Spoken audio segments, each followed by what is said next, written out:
ગૃહની અંદર આપણી ઓળખ રિઝર્વેશનની થવી જોઈએ. જેટલા લોકો રિઝર્વેશન પર જાય છે એ લોકોની ઓળખ ત્યાં થવી જોઈએ, જથ્થામાં બેસીને. પાર્ટી તરીકે નહીં, કોંગ્રેસ તરીકે નહીં, ભાજપ તરીકે નહીં, આપ તરીકે નહીં. રિઝર્વેશન જે લોકોને મળેલું છે એ રિઝર્વ સીટ એમની અલગથી ત્યાં આગળ હોવી જોઈએ, જેથી આ લોકોને એવું થશે કે આ લોકો પોતાના અધિકાર મેળવવા માટે સક્ષમ છે અને આ ગૃહની અંદર એમની આઈડેન્ટિટી આ છે. ઓળખ નથી આ ગૃહમાં, એટલા માટે આપણા સમાજોને આજે અન્યાય થઈ રહ્યો છે.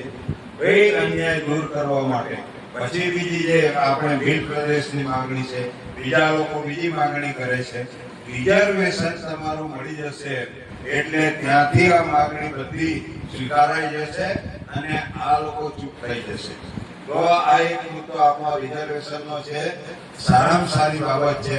રિઝર્વેશન પર જાઓ તો એ લોકો આપણને નક્સલવાદી બી નથી કહી શકવાના, આતંકવાદી બી નથી કહી શકવાના.